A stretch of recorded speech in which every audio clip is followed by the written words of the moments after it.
Yan, no? Tapos check natin yung rebound niya, yung damping niya, at yung compression niya. Yan, no? Ganda ngayon. Wala pang hangin to, ha? Kasi ito yung nirelease natin yung hangin.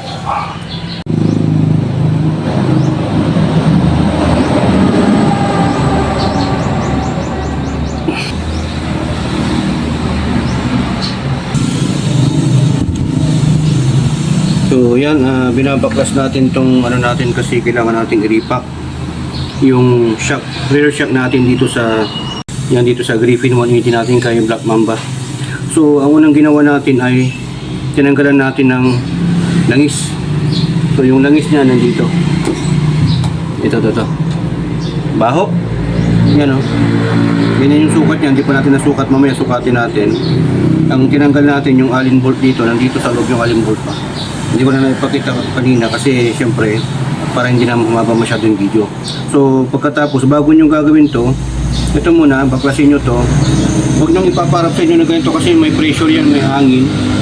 Tapos pag naubos nyo na to, i-push nyo lang to pababa hanggang sa lumabas ng buo, maubos yung oil. Tapos tanggalin nyo to dito sa may baso, sungkitin nyo lang yan kahit na flat screw, bahala na kayo, discardin nyo na yon. Tapos yung circlip dito, okay, tanggalin nyo rin to, circlip, sungkitin nyo rin yan, bahala na kayo kung anong tools ng ano. Tapos pagka natanggal nyo na yan, tanggalin nyo to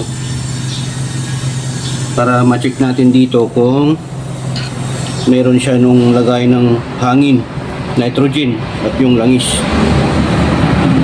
So dahan-dahan lang to mga katiwan.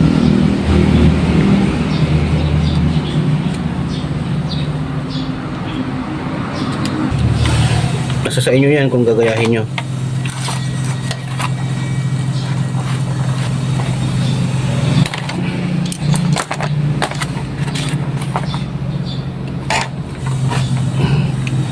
Ito kasi ano to masikip talaga to.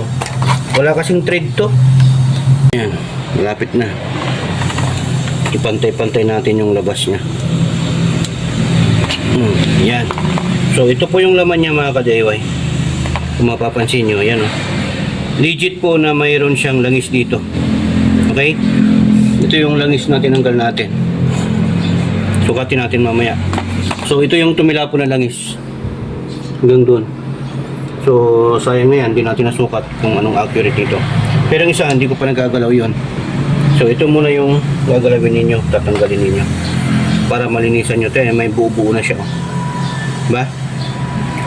So ito na rin, way na rin to na para malinisan mo. So yan, may butas dyan kasi pag magre-refill kayo ng langis, pwede dito.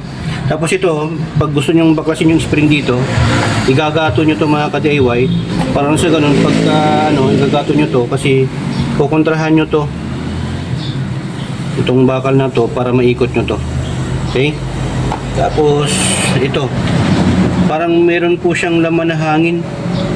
Sinubukan ko talaga, sinadya ko talaga na hindi sa natanggal ko siya na disgrasya. Tinanggal ko talaga to kasi gusto ko na malaman kung may hangin. Hinila ko to. Yan, meron talaga siyang hangin, may pressure siya na lumabas. So, pitin natin. Mapunit. Ayan.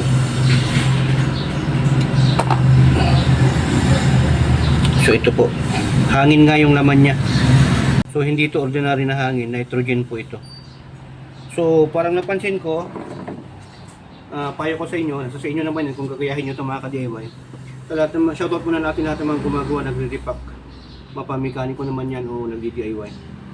Para sa akin, pag gusto nyo i-repack yung rear shock ninyo, especially sa mga gripping, huwag nyo nang gagalawin. Huwag nyo nang tatanggalin to, itong mga to. Yan o, itong cover nya. Huwag nyo nang tatanggalin to, huwag nyo nang papakailaman to. Kasi kung magpapalit kayo ng langis dito lang, drain nyo lang yung langis dito, tapos dito rin kayo maglalagay ng langis. Huwag nyo nang gagalawin to. Kasi pagka natanggal nyo to, At kung wala naman kayo nung pang nitrogen na pang siksik na panglagay ng hangin dyan, wala na yan. Sumingaw na. So, wala nang hangin to. Sayang lang, di ba? Disposable siya pag naano mo siya, papalitan mo siya. Sayang. Pero ito, pwede pa natin ibalik. Yan, balik lang natin na ganyan. Siksik natin yan. Pero wala tayong hangin na panglagay. Yan, at least napakita ko sa inyo kung ano yung laman talaga ng baso na to. Yung components niya. Mga ka-DIY, pagka wala kayong gato, ganito gawin ninyo. Taliin nyo ng alambre. Nasa sa inyo kung ilang alambre. Tapos pwede rin mula dito hanggang dito. Pero sa akin dito na lang. Tapos lagyan nyo ng pangontra vice grip. May gato tayo, kaya lang sa karamihan kasi sa mga followers natin walang gato, kaya ito na lang yung nilagay ko pansamantala para meron kayong gamit or magagamit. Tapos ayan, kontrahan nyo to. Ayan, tapos ikutin nyo to pababa. Tapos ingatan nyo mga ka-DIY kasi titilapon po ito para maano kayo, dapat nakalayo sa inyo, hindi nakaharap sa inyo. Yan o, tanggal na. Yan, diba? Tanggal na. So tatanggalin din natin to, baba natin, tanggalin natin to. Yan, tanggalin natin itong vice grip. Yan, dito ako nagba-vice grip mga ka-DIY. Huwag nyo ipapasok yung daliri nyo dyan, ha? Baka maputol to, biglang umano, maipit dito kasi hindi na yan naabot dito masyado. Huwag dito kasi para hindi masugat.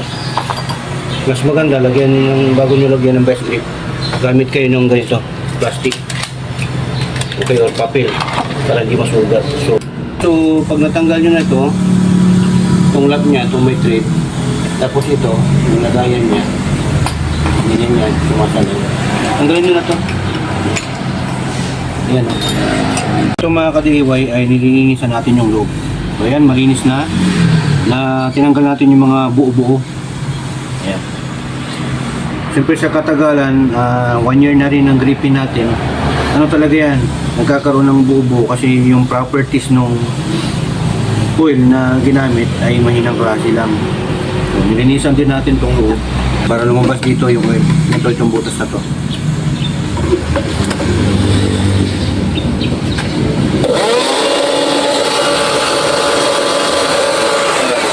So ngayon, bago natin lagyan ng langis, dapat na malaman natin yung tamang sukat. So sukatin natin. Meron din tayo nito. Okay, pang engine oil kasi to. Ito pang gear oil saka brake fluid. Ganun. Ito yung langis niya. Ito yung kulay ng langis niya. Sukatin natin. Tum natin to na 40 to 50 ml. So, tignan natin.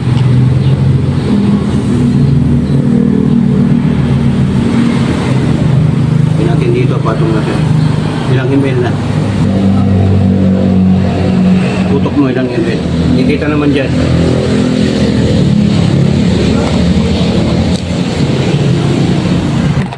So, ayan, meron pang mga tira dito mga ka-DIY. Para hindi na tayo masyadong matagalan. So, check natin. 25, 30, 35, 40, 45, 50. So, may natapon pa. I-assume natin na nasa 55. Kasi tingnan mo naman yung natapon. Pakita mo.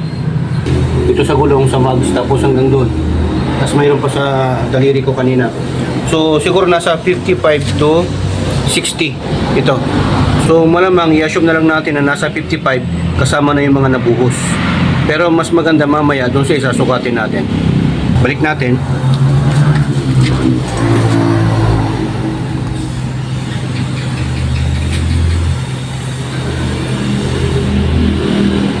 Para mas makita natin.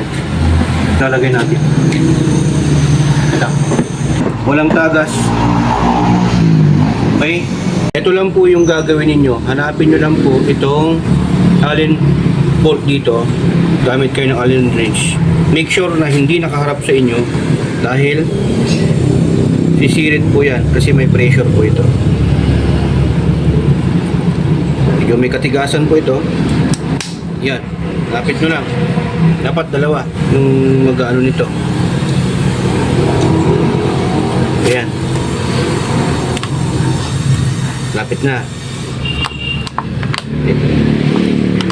Ito na, lapit na, lumalabas na. Dinadahan-dahan lang po namin. Gimana? Yan. Yun, yung sinasabi ko mga ka-DIY. Kita nyo. Umulandit. Pressurized po kasi to, may hangin. So akala mo kukunti yan, madami po yan pagka pinush po natin. Dapat dalawa kayo dito para masukat nyo. Tapat mo. Yan. Tapos ipupush natin. Nahulog po yung langis. Yan. Yan, binubomba po natin ng ganyan.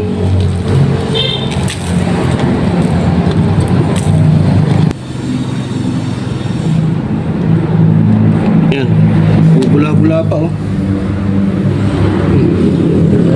Baho. So ayan, pag wala na talaga lumalabas, sukatin natin.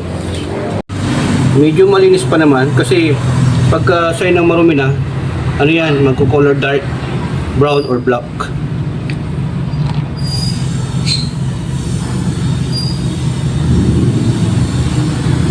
Yan, ang sukat niya 60. 60? 60 ba yan? Ito natin ano. Yan.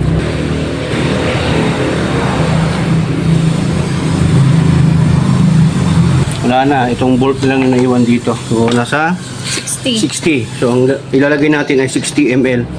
So ayan mga kadoy, para may reference kayo or may pieces kayo kung anong laman, kung ilan ang laman ml nito. Itong Rare Shock, itong Griffin 180 natin, ito po 60 ml. May unbox natin. Ito yung gamit natin mga ka-DIY. Yan, pakita mo. Pops Shock Attack. Yan. Two-tone yung gamit natin pang daily ride, long ride, endurance, tapos pang touring. Okay, kasi yung pula, yun yung best seller nila. Pang ano yun, daily, tapos pwedeng pang endurance din yata yun. Tapos meron pa yung isa, yung kulay green, pang race naman yun. Pero sa atin, two-tone. Yan. Try natin to, nasa 40 plus viscosity niya. 40 plus kasi yung red nasa 20, tapos yung green nasa 25. Ito naman 40 for higher viscosity to, premium, mas mahal to mga ka-DIY. So hindi natin lalagay ito lahat kasi nasa 250 ml to. Ang ilalagay lang natin ay 65 or 60 plus 60, so 120 ang magagamit natin dito or 130 ml lang. Okay, sukatin natin ulit. Yan.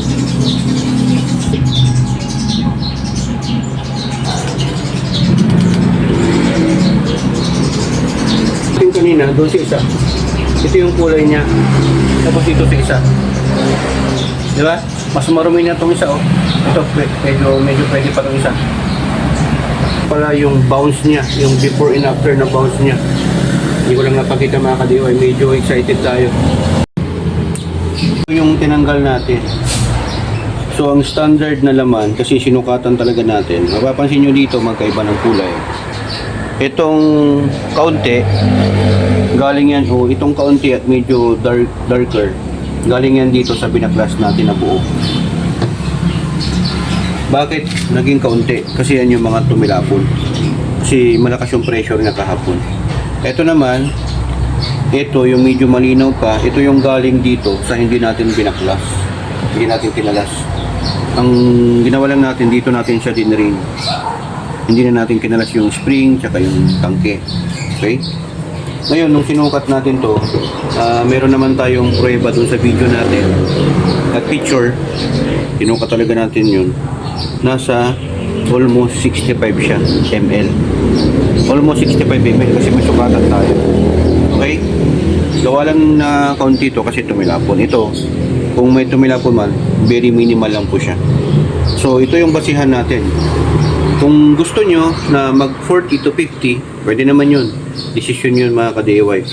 Pwede mo naman pong dagdagan yun kung gusto mong mas matigas pa. The more na konti, malambot. Okay? The more na mas madami, mas matigas kasi yung compression niya, kukunti na lang yung play niya.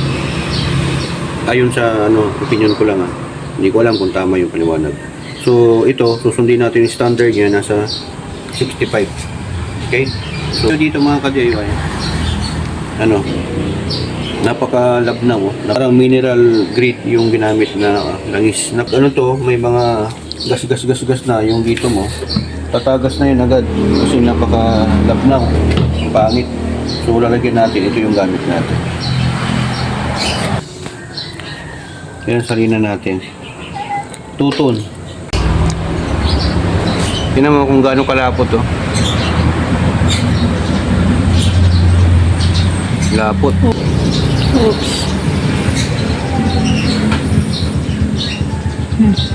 Yan. 60 na po yan mga ka-DIY. 65. 65 ibig ko sabihin. Yan, lagay na natin yan. Dito tayo maglalagay mismo. Sa may tank. Okay? Ilagay na natin. 65.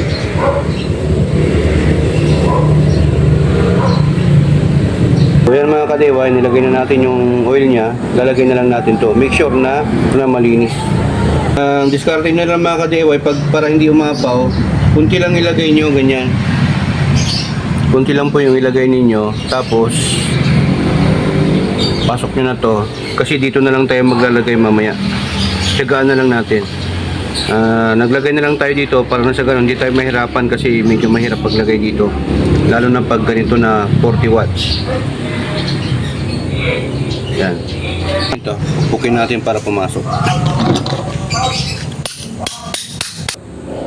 Pag pumasok na ng konti yung langis. Kasi kahit anong pukpok mo, bumabalik yan kasi meron na siyang langis sa loob. Ngayon nyo, i-push nyo to para mailagay natin to. Yan, tulak nyo lang to. Pag nailagay nyo na to, tapos diinan nyo. Tutunog yan.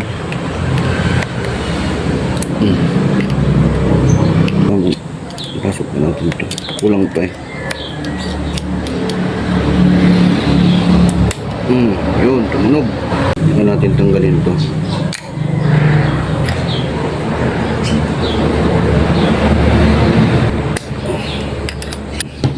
Yan. Lumapat na siya. Pumasok. Dapat ganyan. Sagad na sagad. Para hindi lalabas to. So ayan, ilagay na natin. Mamaya pa natin ilagay yung takip niya na kulay puti, yung plastic. Kasi ang gagawin natin, lalagyan pa natin ng langis dito.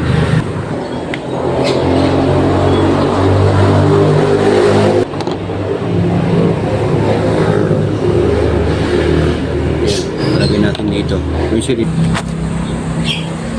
Yan, tapos lagay natin sa syringe.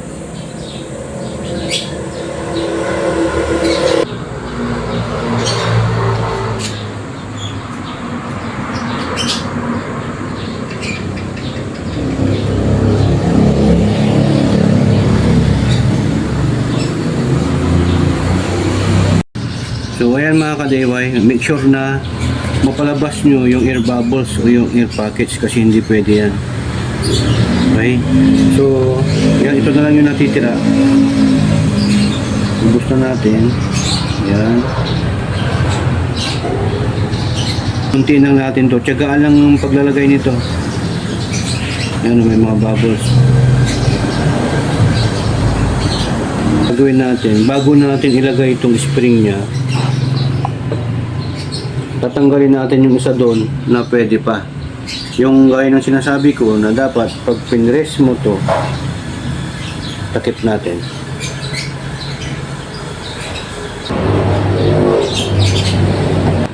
Pag pinumpress mo, dapat kusa yan na lalabas.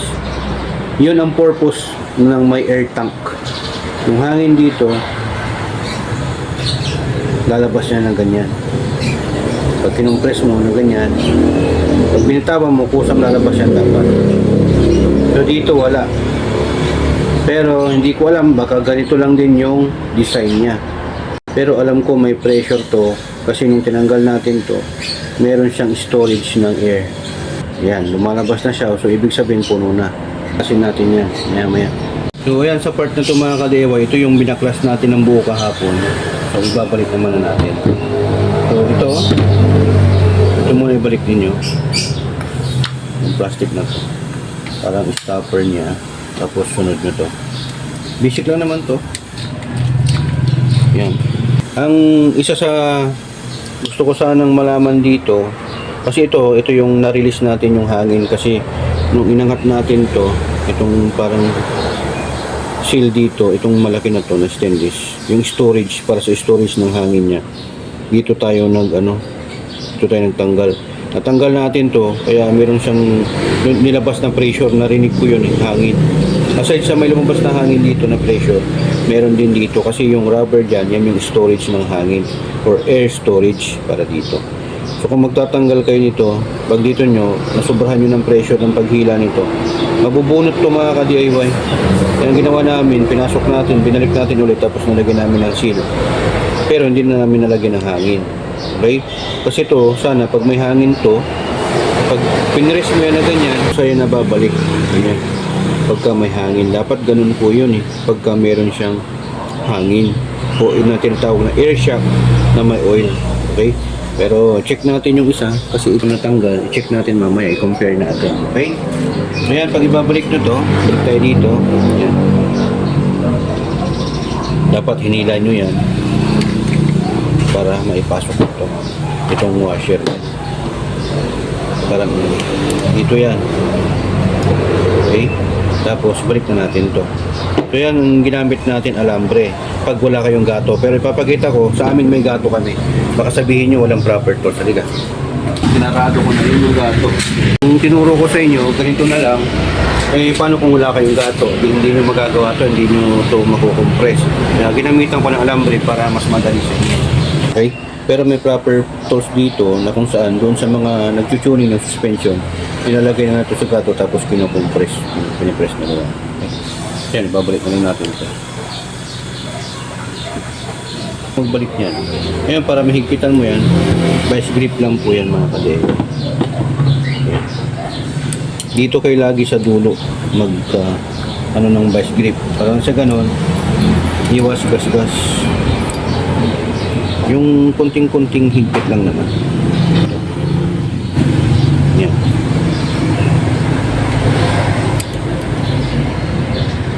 Yan. Pag ganyan, okay na yan. Pag mahigpit na. Yun. Mahigpit na yan, no? Yun, tigas na. Pag okay na yan, ganun lang. Para bumaon na to, para lumapat na yan. Yan, okay lang naman umikot yan. Kasi kasama talaga yung umikot. Tanggalin mo na to, putol-putulin mo na gamit yung cutter.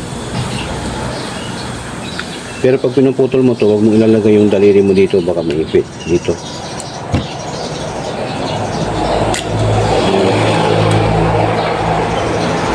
Yun, pipitik yan eh. Yun. Yan. Magaling na natin yan. Yan, no?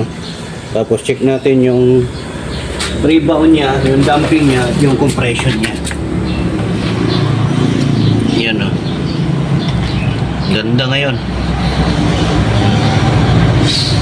Wala pang hangin to, ha? Kasi ito yung nirelease natin yung hangin.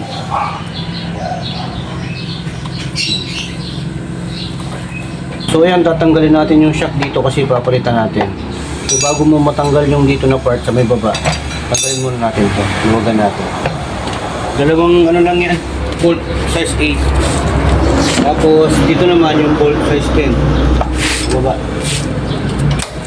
Yan.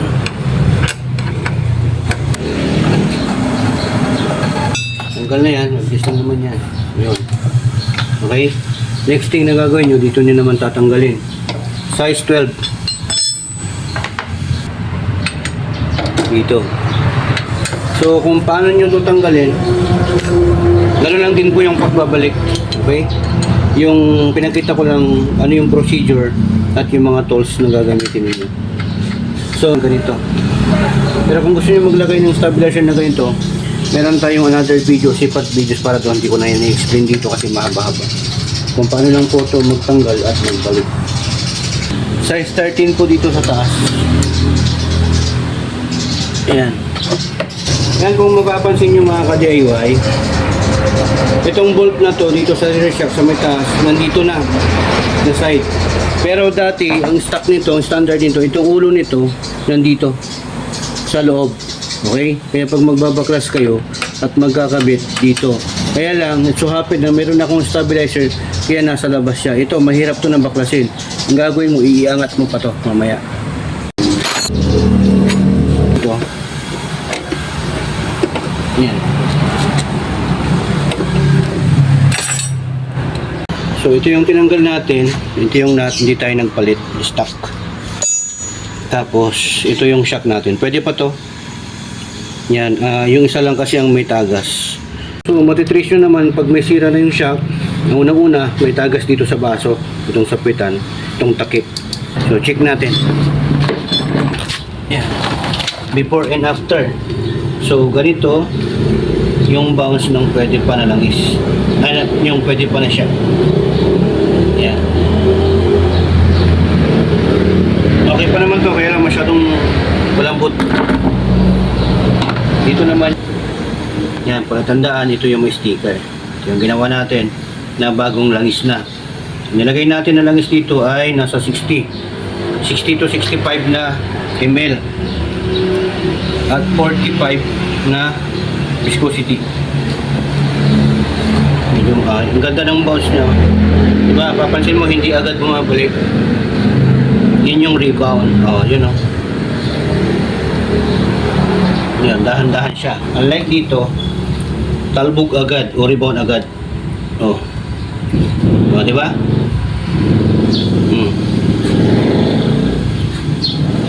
Papansin nyo parang may sumisip-sip ng hangin. Pakinggan nyo.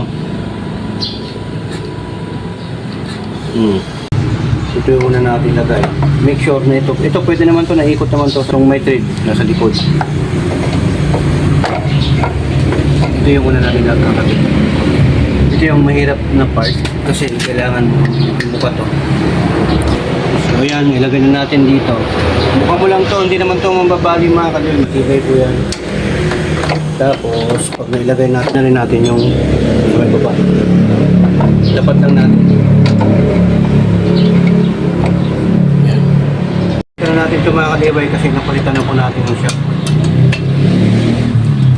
Ayan. Pag naikpitan nyo na ito, tulad nyo itong kabila. Dapat naka-center stand. Tapos para maitapat nyo ito, itong bolt sa butas dito sa may shock. Bigatan nyo lang dito. Ayan. Ikpitan nyo na ito. Balik nyo na sa dalawang tornilyo dito. Check na natin yung play niya. So ito yung pinalit natin, bago na. So bago natin to naitanggal o natanggal, tapos na ibalik. Tinanggal natin yung tatlong tornilyo dito. Hindi na namin napakita sa inyo. Ngayon gagawin ko, hihigpitan ko na. Kasi bakit kanyo? Itong bolt na to sa may size 10 na to, sa may baba, hindi mo yan matatanggal. Maluluwagan mo pero hindi mo matatanggal. Kasi po, nakaharang to. So kailangan na may allowance. Paluwagin mo to, hindi naman to basta yung hindi naman kailangan na tanggalin to buo. Paluwagan mo lang tamang mapaklas mo lang yung okay. Yung bolt dito sa tambutso size 13. Yan. Ingat lang baka sobrahan nyo sa higpit. Malustrid. Higpitan na rin natin sa baba. Ito sa start din po ito. Ito paangat. Pataas. Ito naman pababa. Okay na yan. Testing na natin. So kung mapapansin nyo, may sticker tong bagong naikapit natin. Ano po kasi yan, nabili ko ng second hand. Pwede pa to, nagpalit lang po siya ng TRC. Ito yung pinalit. Okay, so pwede po yan. Pero ang ginawa na lang natin ay niripak natin at the same time para makita nyo kung paano kung mag-DIY ripak o magpalit ng langis para mas maganda. Okay? So check natin yung bounce nya. Rebound. Yun o.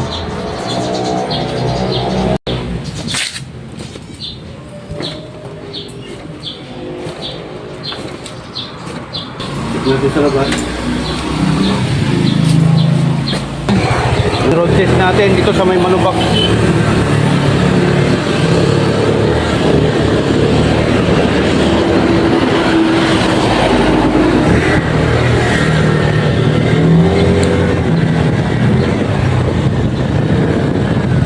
natin sa balupak para matry.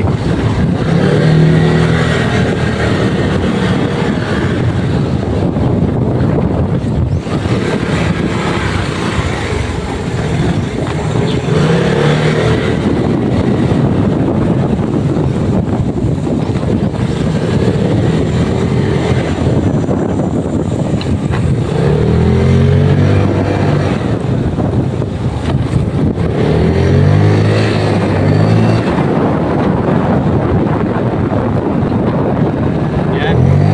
Medyo okay naman. Smooth naman, suabe. Testing ko to sa long ride kasi may long ride tayo this coming Sunday. Para matry natin. Takbo natin 50. Hindi natin piprinuhan to. Yun. Medyo okay naman so far. O, diba? Okay naman, ha?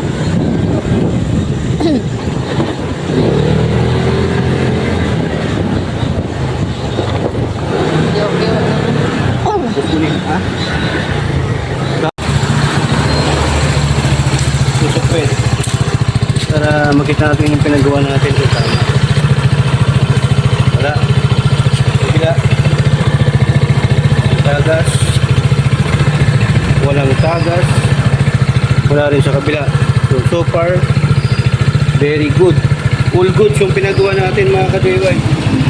Check natin yung bounce. Kita natin.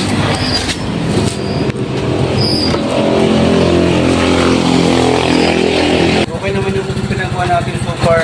So good. Wala namang nag-leak. Na-check naman natin. Okay naman yung bounce. Tapos nag-OBR naman tayo. Okay naman. Sinesting natin. Okay naman yung bounce niya. Yung compression niya. Okay naman. Yung rebound. Yung damping. Okay naman. Obserbahan natin yung pinagawa natin ng repack shock dito sa shock ng Griffin 180 natin. Ito yung stock shock. Ano lang po. Ingatan po kayo sa pagda-DIY. Dahil dito sa SPT, dalawa lang pang meaning ng DIY. Do it yourself at destroy it yourself. Kung nagustuhan mo itong video, share mo to para matuto na mag-DIY repack ng rear shock dito sa Griffin 180 natin, yung mga tropa natin. At sa lahat ng mga mekaniko natin, syempre ng mga tropa. Shoutout sa lahat ng mga gumagawa ng Griffin, Falcon, Samurai at sa iba-ibang motor dyan.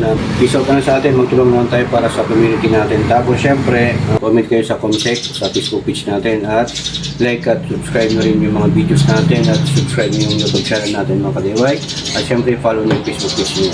Dahil dito sa SPT, natuto ka na, nakatipid ka pa. Dahil sa SPT, sharing is Caring. caring. So ayan, maraming salamat. Tugatog kita glory in Birdams. Signing out.